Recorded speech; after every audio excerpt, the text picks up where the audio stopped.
2 ശമൂവേൽ അധ്യായം 15. അനന്തരം അബ്ശാലോം ഒരു രഥത്തെയും കുതിരകളെയും തൻ്റെ മുമ്പിൽ ഓടുവാൻ 50 അകമ്പടികളെയും സമ്പാദിച്ചു. അബ്ശാലോം അതികാലത്ത് എഴുന്നേറ്റ് പടിവാതിൽക്കൽ വഴിയരികെ നിൽക്കും. ആരെങ്കിലും വ്യവഹാരം ഉണ്ടായിട്ട് രാജാവിൻ്റെ അടുക്കൽ വിസ്താരത്തിനായി വരുമ്പോൾ അബ്ശാലോം അവനെ വിളിച്ച്, നീ ഏതു പട്ടണക്കാരൻ എന്ന് ചോദിക്കും. അടിയൻ ഇസ്രായേലിൽ ഇന്ന ഗോത്രക്കാരൻ എന്ന് അവൻ പറയുമ്പോൾ അബ്ശാലോം അവനോട്, നിന്റെ കാര്യം ന്യായവും നേരുമുള്ളത്, എങ്കിലും നിന്റെ കാര്യം കേൾപ്പാൻ രാജാവ് ആരെയും കൽപ്പിച്ചാക്കിയിട്ടില്ലല്ലോ എന്ന് പറയും. ഹാ, വഴക്കും വ്യവഹാരവും ഉള്ളവരൊക്കെയും എൻ്റെ അടുക്കൽ വന്നിട്ട് ഞാൻ അവർക്ക് ന്യായം തീർപ്പാൻ തക്കവണ്ണം എന്നെ രാജ്യത്ത് ന്യായാധിപനാക്കിയെങ്കിൽ കൊള്ളായിരുന്നു എന്നും അബ്ശാലോം പറയും. ആരെങ്കിലും അവനെ നമസ്കരിപ്പാൻ അടുത്തു ചെന്നാൽ അവൻ കൈ നീട്ടി അവനെ പിടിച്ച് ചുംബനം ചെയ്യും. രാജാവിൻ്റെ അടുക്കൽ ന്യായവിസ്താരത്തിന് വരുന്ന എല്ലാ ഇസ്രായേലിനോടും അബ്ശാലോം ഇവ്വണ്ണം തന്നെ ചെയ്തു. അങ്ങനെ അബ്ശാലോം ഇസ്രായേല്യരുടെ ഹൃദയം വശീകരിച്ചു കളഞ്ഞു. 4 സംവത്സരം കഴിഞ്ഞപ്പോൾ അബ്ശാലോം രാജാവിനോട് പറഞ്ഞത്, ഞാൻ യഹോവയ്ക്ക് നേർന്ന ഒരു നേർച്ച ഹെബ്രോനിൽ ചെന്ന് കഴിപ്പാൻ അനുവാദം തരേണമേ. യഹോവ എന്നെ യെരൂശലേമിലേക്ക് മടക്കി വരുത്തിയാൽ യഹോവയ്ക്ക് ഒരു ആരാധന കഴിക്കും എന്ന് അടിയൻ അരാമിലെ ഗശൂരിൽ പാർത്ത കാലം ഒരു നേർച്ച നേർന്നിരുന്നു.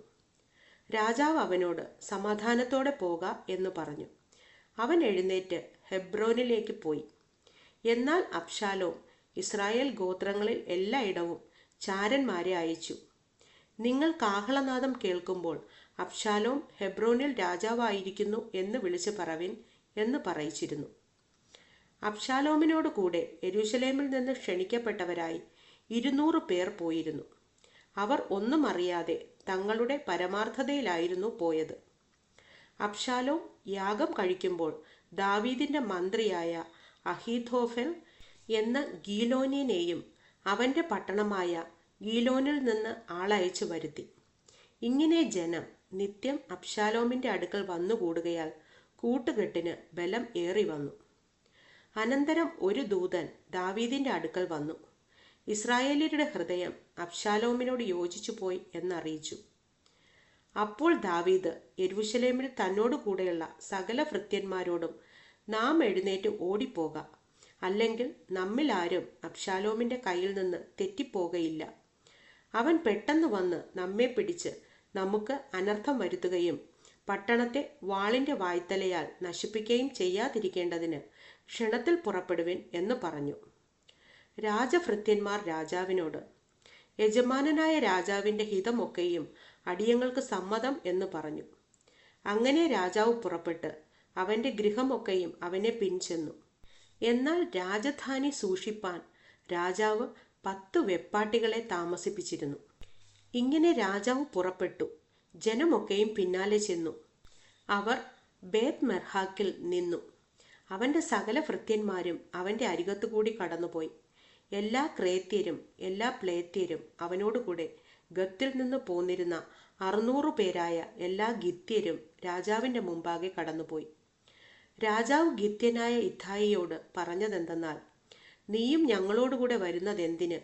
നീ മടങ്ങിച്ചെന്ന് രാജാവിനോടുകൂടെ പാർക്ക. നീ പരദേശിയും സ്വദേശഭ്രഷ്ടനും അല്ലോ. നിന്റെ സ്ഥലത്തേക്ക് തന്നെ പൊയ്ക്കൊള്ളുക.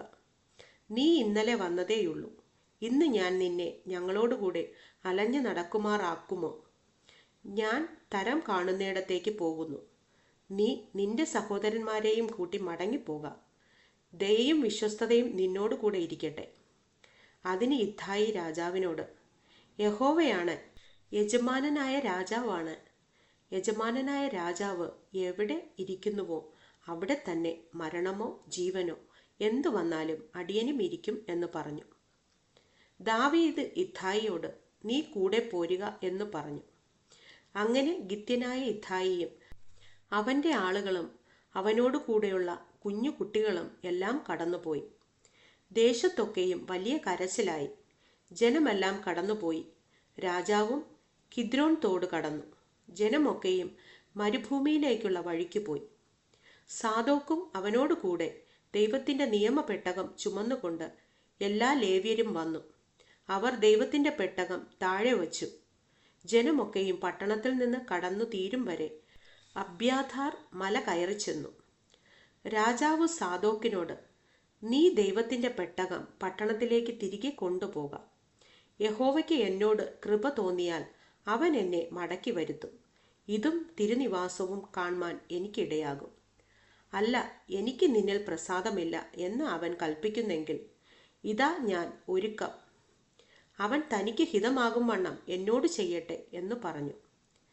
രാജാവ് പിന്നെയും പുരോഹിതനായ സാദോക്കിനോട്, ദർശക, നീ സമാധാനത്തോടെ പട്ടണത്തിലേക്ക് മടങ്ങിപ്പോകാം.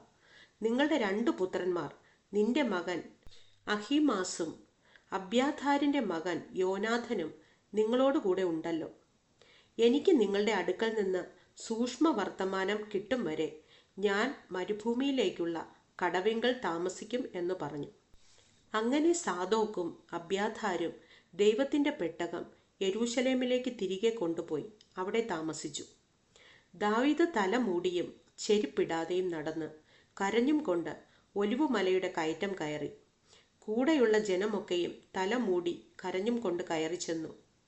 അബ്ശാലോമിനോട് കൂടെയുള്ള കൂട്ടുകെട്ടുകാരിൽ അഹീഥോഫെലും ഉണ്ടെന്ന് ദാവീദിന് അറിവ് കിട്ടിയപ്പോൾ, യഹോവേ, അഹീഥോഫെലിൻ്റെ ആലോചനയെ അബദ്ധമാക്കണമേ എന്ന് പറഞ്ഞു.